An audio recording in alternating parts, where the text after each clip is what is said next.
Webukeredde olwaleero ng'ensonda ezeesigika mu kibiina ekiri mu buyinza ki NRM zooleka nti eby'omubaka omukyala wa Bukedya era abadde sipiika wa paalamenti Anita Among byongedde okwonooneka oluvannyuma lw'ensinkano ye n'omukulembeze w'eggwanga ku Lukuno lwa Ssabbiiti eno. Okusinziira ku nsonda ezeesigika, ono yasuuliddwa era omukulembeze w'eggwanga Yoweri Kaguta Tibaburwa Museveni yaragidde bannakibiina obwanga baboolekeze okunoonyeza omubaka wa West Budaama Jacob Oboth obuwagizi adde mu kifo kino. Bino n'ebirala byongedde okukakasa nti newankubadde abakulembeze ba NRM baategeezezza nga bwe balinda ekinaasalwawo olukiiko olufuzi olw'ekibiina era kibajja okutambula nakyo. Central Executive Committee nga ababaka bamaze okulayira egenda kutuula ate ne caucus NRM bwe tusookera. So at that level internally tujja kuba tutegedde baani abeewaddeyo okubeera abasipiika era caucus yaffe ejja kuba begenda okuwagira.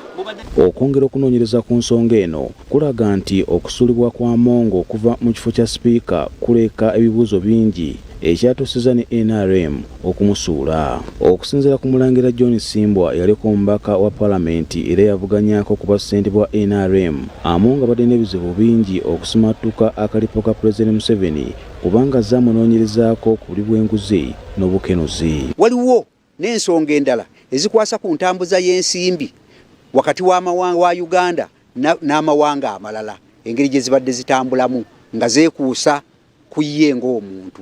Sebyo byonna bwe babigasse ne bagatta okunoonyereza Pulezidenti kwe yali yalagira emabega ku muntu y'omu, ebyo byonna bimuviiriddeko obuzibu ne kikakasa nti ebibadde byogerwa abantu kati byebyo ebituufu.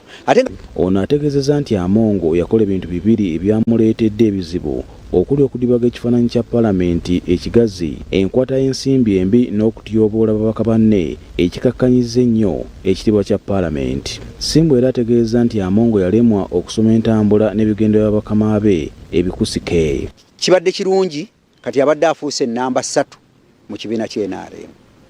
Kitegeeza nnamba emu gyali ne nnamba 2 gyali.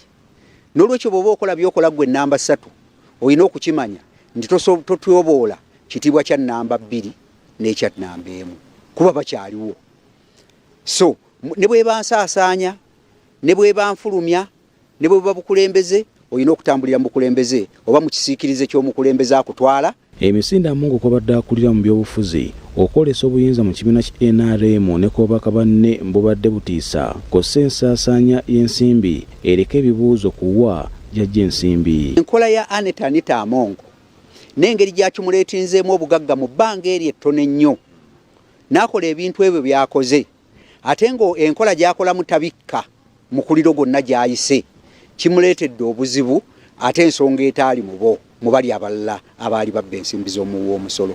Ababba ensimbi z'omuwi w'omusolo abalala babadde n'obukoti obukusike n'ekyo ekya Anita Among nga sipiika wa paalamenti ate kisusse obw'omulamuzi.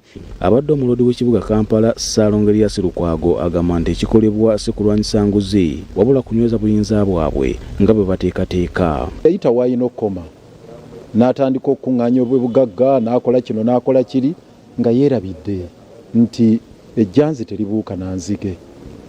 Ate nekyerabira ekirala nti tosobola kuzimba empire within an empire. Yagezaako okuzimba empire eyiye ng'agizimbidde ku nsimbi agizimbire mu empire ya mwami Yoweri Kaguta Museveni olw'okubanga amufunira aba opposition bayingiza wali mu system n'alowooza nti ekyo kimala. Waapi. Lukwago era alina bingi byalambuludde ku kusuulibwa kwa Among na byonna ebimutuuseeko. System egenda mu maaso nti PRU ekulemberwa Muhoozi etekinga over era wetwogerera kati yeringa eri in charge yeringa etwala buli kimu ekigenda mu maaso nga bano abasigadde ab'NRM bo balina kugoberera bugoberezi. Kiketi Muhoozi naye alina ebibalo bye, ani gwalaba gwanaatambula naye ne gwataasobole. Naye obuzibu bwe tufunyemu bukyo nti mukyala Anita Among akubagudde wansi paalamenti n'aleeta obuzibu bungi nnyo mu system ya gavumenti. Paalamenti balina okulwanyisa obubbi buli mu executive naye kati ate executive yega yerwanyisa obubbi obuli mu paalamenti kati byakyuse. We buzibidde nga amagye ne poliisi byayingidde dda mu maka ga Anita Among okufuuza n'okubaako bye banoonyereza. Paul Siano Mukiibi ne Robert Mwanje, BBS Telefina ageesigika.